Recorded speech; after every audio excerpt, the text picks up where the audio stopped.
sampai kepala keluhannya, bahkan ke lengan, tapi tidak pasti kausannya, disebut dengan cervical syndrome. Ya. Jadi biasanya problemnya adalah karena muscle guarding, otot-otot yang spasme dalam mempertahankan posisi kepala. Yang paling sering saya katakan kemarin adalah 4 otot. Semispinal capitis, ya, atau splenius capitis sama levator scapula, trapezius upper, sternocleidomastoid. Itu sudah saya gambarkan di video, pelajari. Kamu lebih mudah memahami karena nyambung dengan patologi yang kemarin. Nah, ini bisa menjalar ke daerah kepala sindrom. Nah, problemnya muscle. Problem kedua adalah di cervical yang mengakibatkan entrapment pada akar saraf. Disebut dengan cervical radiculopathy, radik akar saraf. Gejala seperti back pain kemarin. Nah, cervical radiculopathy yang paling sering adalah HNP sama spondylosis sama. Jadi mana paling sering? Problemnya muncul dermatom, myotom, refleks. Paling sering C5, C6, tapi saya bahas sampai TH1, C7, C8, TH1. Dilihat di video sudah ada.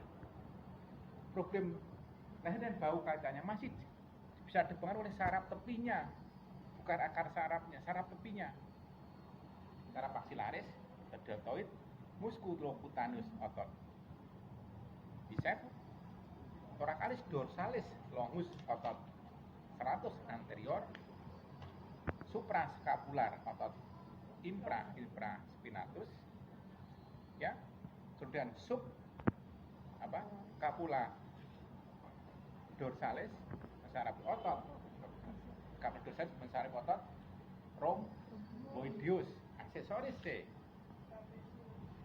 7 trapezius. Udah, itu harus apa? Nah, dan problem di bahu sampai lengan bisa saja terjadi bukan di saraf tepinya tapi di plexus yang terjebak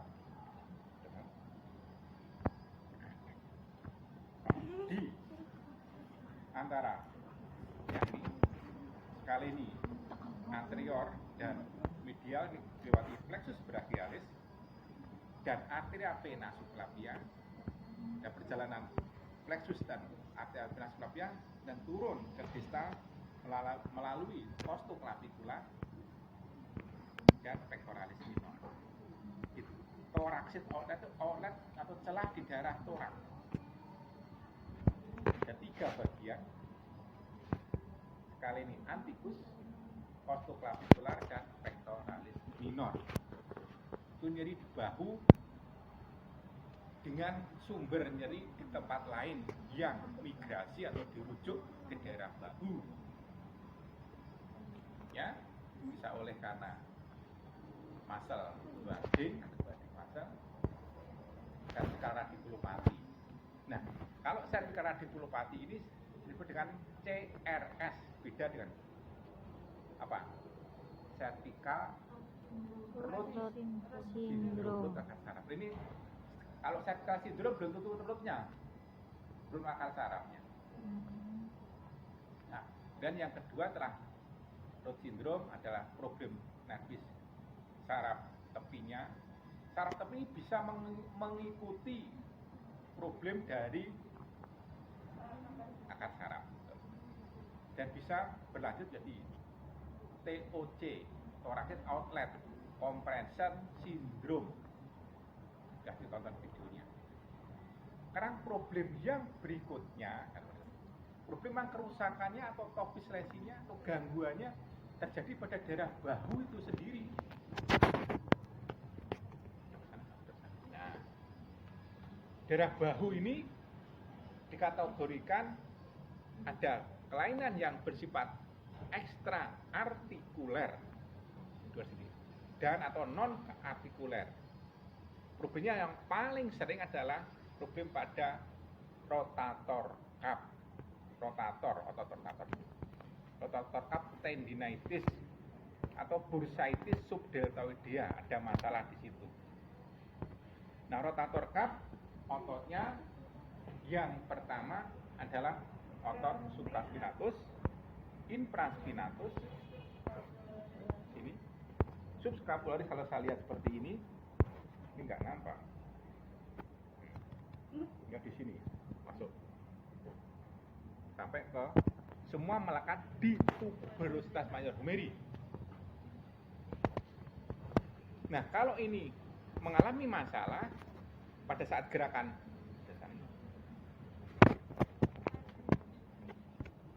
namanya fleksi elevasi atau ABD, elevasi pada awal gerak yang bergerak ke otot supraspinatus, terus sampai kurang lebih 60 derajat tuberositas major humeri sudah menekan daerah cuff-nya, cuff otot dan busanya. Yang melakukan membentuk maka nyeri sampai batas 120. Awal gerak tidak nyeri sampai kurang lebih 45 atau 60 derajat, sampai 1 derajat nyeri, dan sampai di atas tidak nyeri. Setelah 120 derajat tidak nyeri, disebut dengan pain pull up.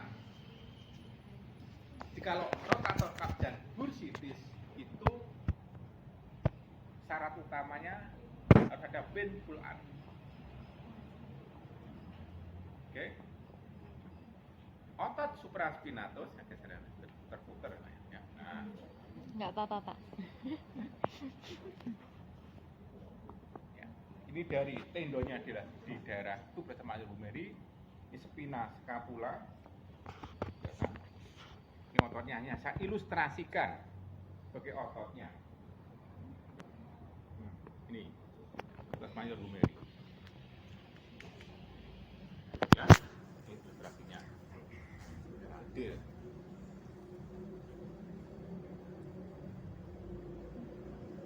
Kalau letaknya di sini, maka dia membantu gerakan, terutama adalah abduksi dan sedikit ekso. Tapi yang dominan abduksinya di awal gerakan sampai 30 derajat. Nah, untuk mendeteksi gerakan 30 derajat, saya coba angkat dikit, maka ini akan terjadi lah. Lihat, ya. Turun lagi, angkat lagi. Kerutan kulit karena ditarik oleh tapping lifting skin atau wrinkle. Jikalau ini sebagai ilustrasi tes otot berkontraksi, tapi sebagai upaya inhibisi terhadap fungsi otot dan tendinitis sendiri, pasang tapping ini ya tappingnya sekaligus untuk mendeteksi. Wrinkle ini akan merangsang mekanoreseptor. Makin banyak bergerak dan dilatih, maka mengaktifasi fungsi otot dan memperbaiki, tidak membebani, memperbaiki recovery. Nah, tesnya dan saya singgung sudah dengan memposisikan seperti ini, namanya posisi bagian fleksi 15 derajat, abduksi 30 derajat, siku fleksi 90 derajat. Kalau otot itu bermasalah, tendinitis atau radang, tendinitis, maka berkontraksi nyeri, diulur nyeri artinya otot. Bergerak, berkontraksi nyeri. Nah, gerakan tadi untuk apa? Ya, untuk abduksi melawan tahanan. Tesnya isometrik. Posisi ini disebut dengan posisi Bugnet. B-U-G-N-E-T.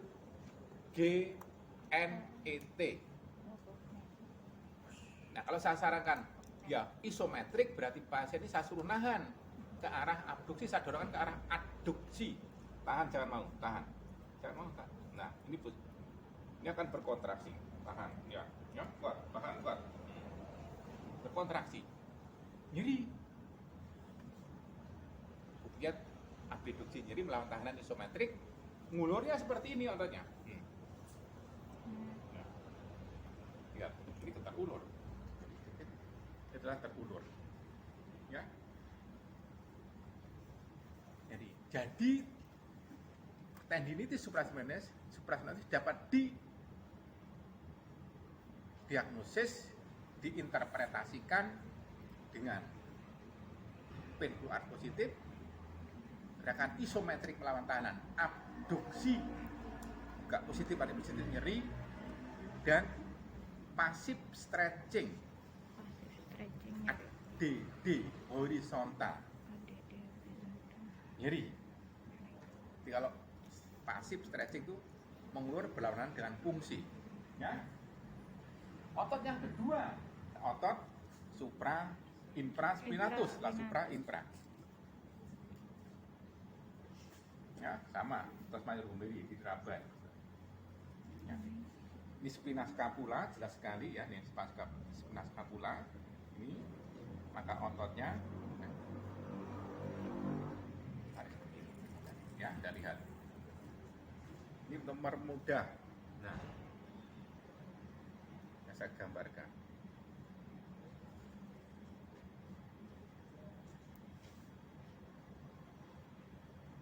Ya, ini. Ini akan, kalau saya putar ke sana, lihat, ya, agak kelihatan. Berkerut, ini juga berkerut lebih banyak yang infranya. Iya. Mana lagi? Nah, ya lihat, ini juga berkerut, tapi yang dominan adalah infraspinatus. Oke, nah tesnya sama, tekniknya sama, pada posisi yang sama, posisi duduknya tahan, ya.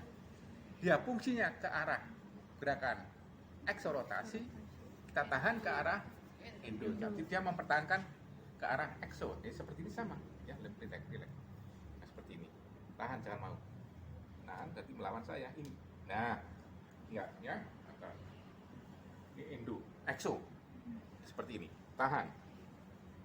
Nyerinya sama di tuberositas madogmeri. Mengulurnya kemana? Ke endorotasi. Fungsinya ekso, mengulurnya ke arah Endo.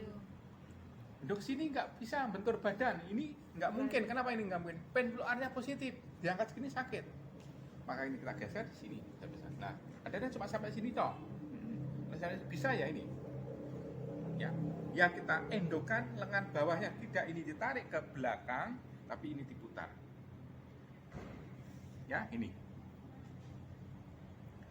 adalah endo. Infraspinatus, pendular positif,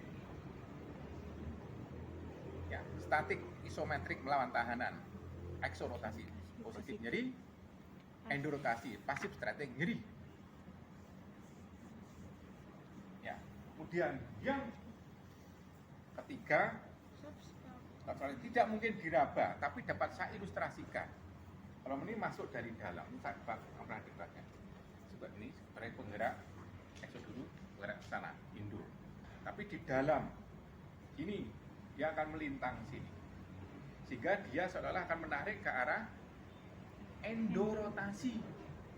Fungsinya endo, berlawanan dengan fungsi dari infraspinatus. Nah, ini. Ya.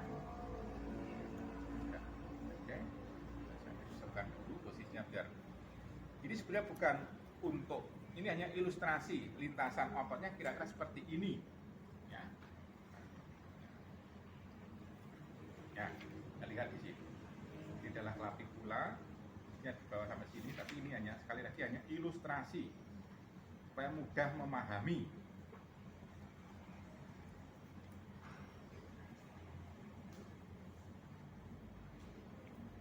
Ini sebenarnya tapping untuk pectoralis, pars sternalis, tapi ini identik arah serabutnya, ya. Jadi kalau saya putar, fungsinya, kita lihat, mutar ke sini dan seperti ini putar, ya, diputar lagi, bahunya putar. Nah, lihat, bahunya keputar, maka ini akan jadi kerutan subscapularis. Testingnya identik dengan infraspinatus, hanya berlawanan arah. Kalau dia kita dorong ke arah ekso, dia akan menahan ke endo, tahan. Jadi yang sama, ngulurnya seperti close, relax, pasif stretchingnya seperti ini, lemas, relax. Nah, ini adalah cup, membentuk cup, nutupi, ya, 3 otot menutupi cup. Nah, sebetulnya kalau Anda memberikan US termasuk laser, termasuk SWT. Kalau tujuan otot individual otot, kalau otot supraspinatus ya ini harus diulur. Posisi seperti ini, baring. Tangannya taruh sini, ini ngulur di sini. Tendonya, tendo supraspinatusnya. Kalau otot teres infraspinatus, ya kita ulur ke arah endo ke sini. Ulur. Nah, seperti tiduran. Ini yang lebih tegang tendo infraspinatus. Subscapularis exo itu yang tepat mestinya. Present tidak sama. Kalau saya present di darah tuberositas mayor bumeri ini banyak yang tegang karena apa? Tegang apa? Subscapularis ini. Tapi pada posisi endo sama geser.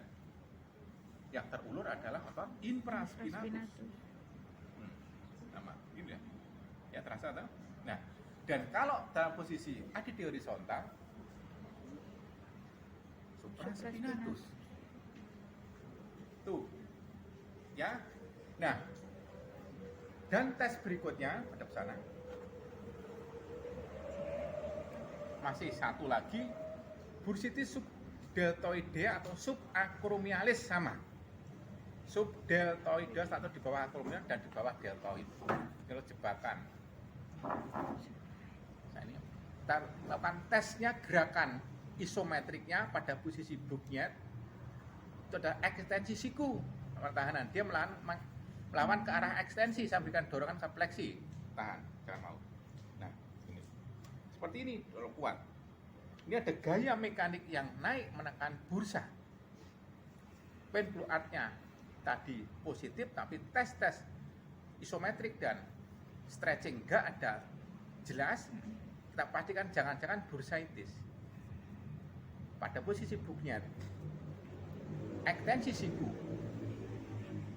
nyirinya di daerah tuberositas mayor bumeri terbang anterior, dan kita pastikan dengan tes kompresi, mulai menekan, mulai nyeri 60 derajat sampai 1 kompresi seperti ini. Nyeri, kompresi, nah nama gerakan pain blue art itu berarti. Nah, tapi pada saat saya memberikan ekstensi lawan tahanan seperti ini, tahan, nyerinya di bagian posterior, di otot triceps yang berkontraksi. Maka mengulurnya adalah tarik dan fungsinya ekstensi bahu dan siku, maka ulurnya fleksi bahu, fleksi siku seperti ini. Ini mengulurnya. Ya, tapi ini tidak selalu pain blue art-nya positif, tidak. Karena di luar rotator cuff tidak mempengaruhi gerakan. Jadi kalau ketemu pas tes ekstensi siku bertendirinya di sini, ya kemungkinan bursitis plus tendinitis otot triceps.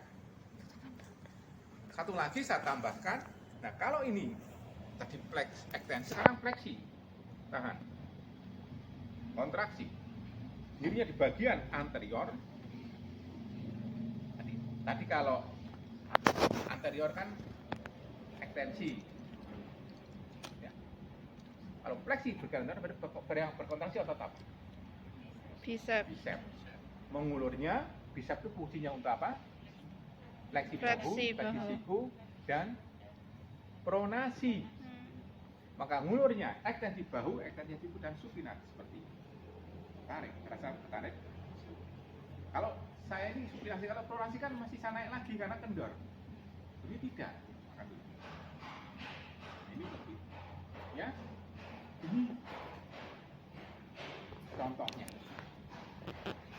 tentang tendinitis dan bursaitis. Nah, problem yang berikutnya adalah problem Kapsulitis.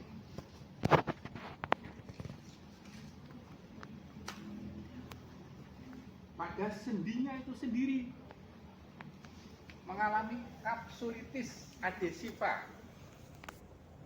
atau frozen shoulder. Kalau kapsulnya meradang, maka akan retriksi mengkeret, sehingga akan jadi keterbatasan gerak yang bersifat pola kapsuler. Nah, pola kapsulernya untuk bahu ini ditandai yang paling dominan tepat adalah eksorotasi. So tadi saya katakan ekso. 90 derajat dia hanya bisa sedikit sekali, mungkin 20-30 derajat. Kedua, abduksinya juga terbatas. Ketiga, endonya. Jadi yang paling terbatas adalah ya ekso. Paling terbatas maka ABD dan endo. Ya, itu adalah kapsuler perak. Maka mobilisasi yang baik adalah bukan mobilisasi muskuler untuk mengatasi frozen shoulder ini, tapi mobilisasi sendi, terutama adalah roll slide. Silakan sini Mas.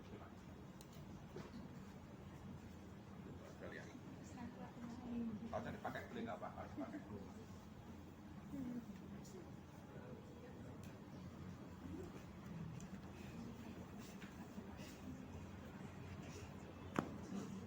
Mereka harus cepat. Kamu bulan depan saya semester semester 5. semesteran semester pendek semester 4. Iya. Cuma praktek lah. Iya. Oke.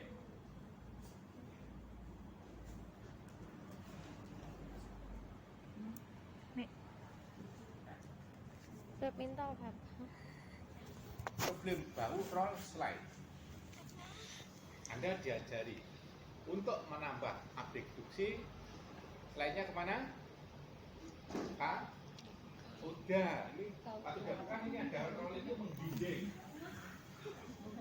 Ya dah? Iya. Pada slidingnya adalah Kaudal. Kene tak cekok kene. eksorotasi. Ini ahli mati ya, ini aku rame. Menggiling apa sih? Makanya aku ngantuk. Slidingnya ke Anterior. ini. Kalau dari sisi terletak. Endorotasi.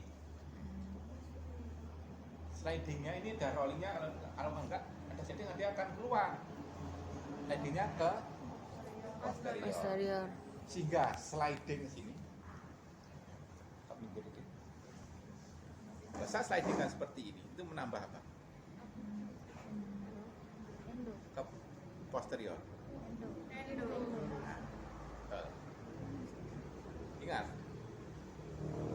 ini gini, Indo tahu begitu pakai slidingnya ke sini. Anda pusing mikir, mengobati pasien. Iya ya sliding. Maka kalau traksinya jelas satu arah, joint plane-nya tarik seperti ini. Arahnya dan sendinya harus tegak lurus dari permukaan, traksi sama. Kemudian lateral ventral atau ventrolateral. Tak kasih pemikiran yang sederhana. Gerakan itu nggak boleh hanya traksi aja atau sliding saja. Tapi satu kesatuan itu roll slide. Kamu cari keterbatasannya, slidingnya tujukan ke kaudal semua. Tapi dengan catatan ABD seperti ini, keterbatasan ekso kemana seperti ini. Maka untuk menambah ABD dan ekso, ini dibawa ke arah ekso terbatas, paling terbatas, kita lakukan seperti ini. Ya. Ya. Kira satu orang. Kamu satu, ikuti terus. Bisa. Nah, sudah jelas.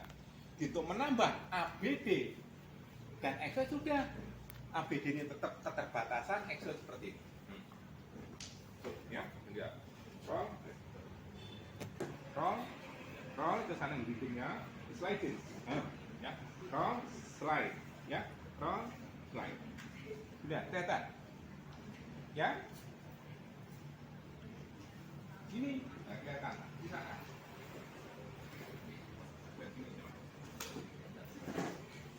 Ekso. Kamu dekat dengan apa?